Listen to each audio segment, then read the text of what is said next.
완주 비봉 매립장 발암물질 침출수 관리가 엉망입니다. 침출수 관리를 완주군 출입기자가 맡은 것으로 드러나 유착 의혹까지 나오고 있습니다. 정읍의 한 신축 아파트가 입주자들 의견도 묻지 않은 채 정읍시 홍보 문구를 도색해 주민들 항의가 빗발치고 있습니다. 도내 한 중소기업이 순수 국내 기술력으로 전기 굴착기를 개발했습니다. 중장비 분야 탈일본화의 기대가 높습니다. 안녕하십니까. 전주 MBC 뉴스데스크입니다. 말도 많고 탈도 많던 완주 비봉 매립장은 아직까지도 발암물질 침출수가 여전히 새고 있습니다. 최근에는 관리 부실까지 드러났는데 새로 관리를 맡은 업체를 두고 뒷말이 무성합니다. 무슨 일인지 조수영 기자가 취재했습니다. 중금속 발암물질 침출수가 줄줄 새고 있는 완주군 비봉 매립장. 하수 찌꺼기를 재가공한 고화토가 40만 톤 넘게 불법 매립됐는데 비가 내릴 때마다 녹아내리면서 악취가 고약합니다. 매립장 허가 과정부터 의문투성이었는데 사후 관리조차 엉망입니다. 완주군과 계약한 용역업체가 수거에 나서고 있지만 임시 저장 탱크에서는 침출수가 여전히 줄줄 새고 있습니다. 벼농사를 포함한 모든 농사에 주로 사용하고 있고요. 침출수로 인해서 벼농사를 지면 앞으로 농작물 판로나 우리가 살아가는 데서 큰 지장을 받지 않을까 이렇게. 그런데 최근 갑자기 침출수 관리를 담당해온 업체가 바뀌었습니다. 사장님이 이제 그 작업을 하셨는데 좀 가스 같은 거가 그 냄새 같은 게 자극적이어가지고 눈이 아프다고 하더라고요. 그래서 이제 어느 정도 하고. 석 달 전부터 완주의 또 다른 환경업체가 침출수 처리를 대신해 왔는데 완주군은 액수가 2천만 원 미만이라 아는 업체와 수의 계약을 맺었다는 겁니다. 못하겠다고 해가지고 환경으로 좀 했다가 지금 이제 입찰로 띄울 거예요. 취재 결과 계약을 맺은 환경업체의 대표는 완주군청의 한 일간지 출입기자였습니다. 업체 대표는 오해의 소시가 있지만 좋은 뜻에서 계약을 맺게 됐다고 말했습니다. 완주군도 마땅한 대안이 없었다는 입장입니다. 나중에 모르는 사람들은 그런 오해의 소지를 가질 수 있잖아요. 예, 그래서 저를 한번 여쭤봤는데 지역 업체뿐만 아니라 다른 지역 전주에도 알아봤나 보더라고요. 매립 허가부터 사후 관리까지 부실 행정이 드러난 완주 비봉 매립장 사태가 관원 유착이 아니냐는 또 다른 의혹까지 키우고 있습니다. MBC 뉴스 조수영입니다. 입주를 앞둔 정읍의 한 신축 아파트에 정읍시 홍보 문구가 도색됐습니다. 입주민들 의견을 묻지도 않은 채 벌어진 일이라 항의가 이어지고 있는데요. 허가를 내준 정읍시는 나 몰라라 하고 있습니다. 허현호 기자입니다. 정읍의 한 신축 아파트. 외벽에 정읍을 상징하는 단풍 문양과 함께 정읍 방문의 해라는 문구가 페인트로 칠해져 있습니다. 이미 완성된 아파트 벽면 외에도 모두 3곳에 정읍시 홍보물 페인팅이 예정돼 있었습니다. 당장 오는 12월에 입주할 예정이었던 입주민들은 황당하다고 말합니다. 좀 당황스럽죠. 어이없고 좀 속았다라는 느낌? 사전에 얘기라도 좀 해줬으면 입주민들이 이렇게까지 화가 나진 않았을 것 같고요. 입주민들은 미관상 문제는 물론 아파트 브랜드 가치가 떨어질까 우려하고 있습니다. 건설사 측은 입주민들에게 동의를 구할 사안이 아니었다는 입장입니다. 그 그래픽은 그 외부 어떤 그 아파트 이미지를 올리기 위해서 다 그리잖아요. 그림 자체가 갖고는 크게 민원 넣을 수 있는 그런 소리 아닌가 판단되는데요. 정읍시는 건설사 측에 입주 예정자들의 동의를 구하도록 요구했다며 건설사의 책임을 떠넘기고 있습니다. 저희 시 입장이 이러하니까 회사에서 한번 검토를 해서 해봐라 그런 내용이죠. 계약이 선 건 아니고 회사에서 이제 우리 시 의견을 받아서. 취재가 계속되자 정읍시가 먼저 제안했다는 기존 입장을 번복하며 말을 바꾸기도 합니다. 다시 정리해서 말씀드리면요. 시안을 가지고 온 거예요, 저희들한테. 그래서 저희들이 동의해줬죠. 사실 왜 내용이 좋길래. 정읍시는 건설사와 함께 입주 예정자들의 의견을 수렴해 조치에 나설 예정입니다. MBC 뉴스 허연노입니다. 내년 4.15 총선까지 반년이 채 남지 않았는데 선거법 개정안은 여전히 진통을 겪고 있습니다. 선거구 획정 논의도 한없이 미뤄지고 있어 이번에도 깜깜이 선거가 우려됩니다. 김하연 기자입니다.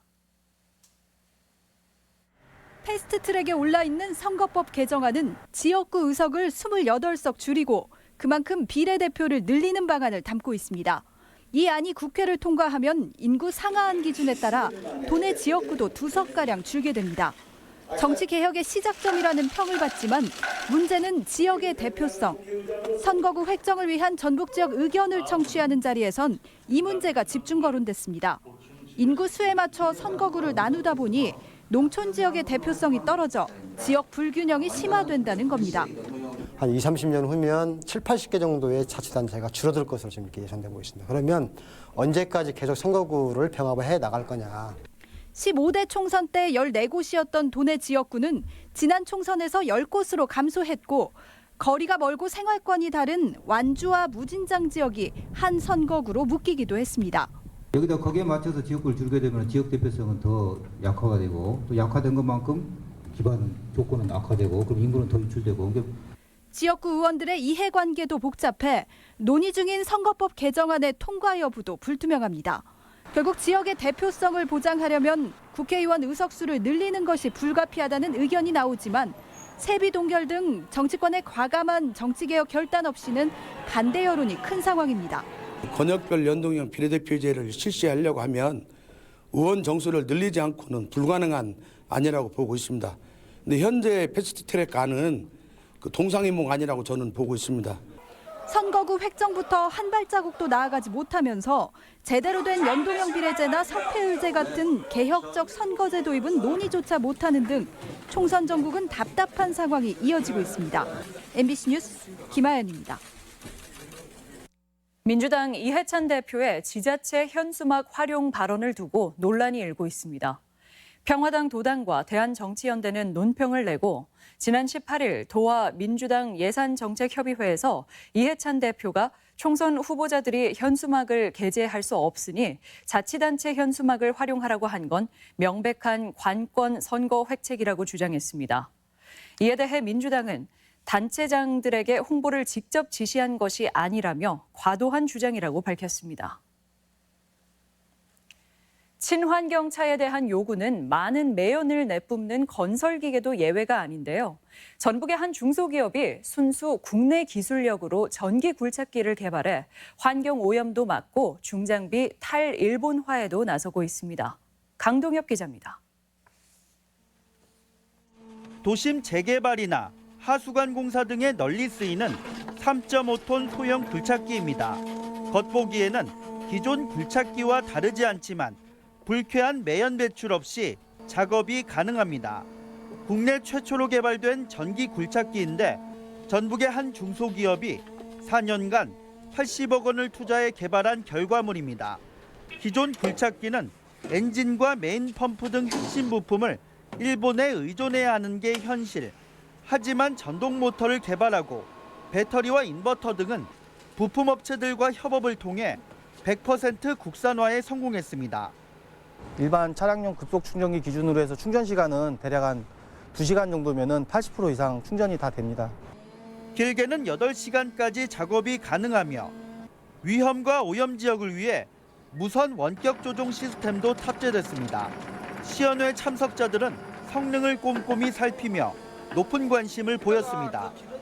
매연가스 때문에 건강이 많이 악화되는 부분도 있고 이런 부분이 많이 개선이 되고 작업 환경이 좋아질 것으로. 해외 수출 논의도 이루어지고 있는데 본격적인 생산은 내년부터 이루어질 예정입니다. 가감하게 국산화를 시도를 했는데 시기상으로도 저희하고 가장 또 맞게 떨어진 것 같습니다. 장기적으로 3년 안에 10% 이상 시장 점유하는 목표로 가격 대비 성능을 입증해야 하는 과제를 극복하고 국산 전기 굴착기가 세계 시장의 두각을 나타낼 수 있을지 관심입니다. MBC 뉴스 강동엽입니다. 기후변화가 날로 심각해지면서 여름이면 과수농장마다 물 관리에 비상입니다. 그런데 인공지능으로 물을 공급하는 스마트 시스템이 국내 기술로 개발돼 농가의 희소식이 되고 있습니다. 유룡 기자의 보도입니다. 나무 위에 매달린 적외선 센서가 잎의 온도 변화를 수시로 체크합니다. 사과 농장 상공을 오가는 드론도 열화상 카메라로 고온 건조한 환경으로 인한 나무의 스트레스를 면밀히 관찰합니다. 이렇게 수집된 정보를 통해 과수원에 언제 얼마나 물을 공급할 것인지 계산하고 자동으로 필요량의 물을 공급합니다. 작물이 받고 있는 수분 스트레스를 측정하기 위해서 저희가 적외선 센서를 사용했는데요. 이 센서는 매 1분마다 데이터를 측정을 해서 저희 시스템으로 농촌진흥청이 개발한 스마트 물관리 시스템. 여름마다 따가운 햇살에 잎이 데이고 과일 성장에 장애가 많아 물 공급이 비상인데 농가의 고생을 덜어줄 수 있습니다. 특히 요즘 해를 거듭할수록 기온이 높아져 햇볕 대임 현상 등이 심각해 더욱 요긴합니다. 잎이 타들어가는 증상, 그리고 과일도 표피가 타들어가는 햇볕 대임이 발생합니다. 이런 것들을 예방에 의해서 적게 관수하는 게 필요한데 과수원 1헥타르당 700만 원 정도면 시스템 구축이 가능한데 과일 크기와 당도가 개선되고 관계 비용을 낮출 수 있습니다. 사과 무게는 약 20% 정도, 사과 당도는 약 8% 정도 늘어났습니다. 농업 용수 사용량은 약 30% 정도가 줄어드는 것으로. 심각한 기후변화와 이상 고온으로 현재 지구촌의 물 관리에 들어가는 비용은 연간 1조 원대. 국내만 놓고 보면 지난해 가뭄과 고온으로 피해를 입은 농경지가 2,000헥타르에 달해 민간에 빠르게 기술 이전을 추진할 계획입니다. MBC 뉴스 유룡입니다. 원전 인근 지자체들이 원전 문제 해결을 위한 연대를 본격화했습니다. 고창과 부안, 무안과 삼척 등 12개 지자체는 울산 중구청에서 전국 원전 인근 지역 동맹을 결성하고 원전 정책 참여 보장을 정부에 촉구했습니다. 또 지방교부세법 개정을 통한 원전 교부세 신설에 관한 공동 요구안을 발표하며 법안 개정 운동에 함께 나서기로 했습니다. 만취 상태로 운전을 한 경찰 간부가 정직 1개월의 징계를 받게 됐습니다. 완산경찰서는 지난 6일 저녁 9시쯤 전주 완산구의 한 도로에서 음주 단속에 적발된 A 경위에 대해 징계위원회를 열어 정직 1개월 처분을 내렸습니다. A 경위는 만취 상태로 운전하다 신호 대기 중 잠든 채로 발견됐으며 혈중 알코올 농도는 면허 취소 수치인 0.098%로 측정됐습니다. 군산시가 미세먼지 비상 저감일에 노후 경유차 운행 금지를 내년으로 연기했습니다. 군산시는 당초 이달부터 미세먼지 비상 저감 조치가 내려진 날에는 배출가스 5등급 차량의 운행 제한을 실시하기로 했지만 시행 초기 혼란을 줄이기 위해 계도 기간을 연말까지 연장하기로 했습니다. 내년부터는 주요 도로에서 운행 금지 위반 차량을 단속하고 적발되면 과태료 10만 원을 부과합니다. 전주 지역 장례식장들이 일회용품 사용을 줄여나가기로 했습니다. 전주시와 장례식장 4곳은 시청에서 협약을 맺고 일회용품 사용을 줄이기 위해 컨설팅 지원과 용기 세척 자활 기업을 육성하는 등 대책을 마련해 나가기로 했습니다. 지금까지 전북권 뉴스 전해드렸습니다.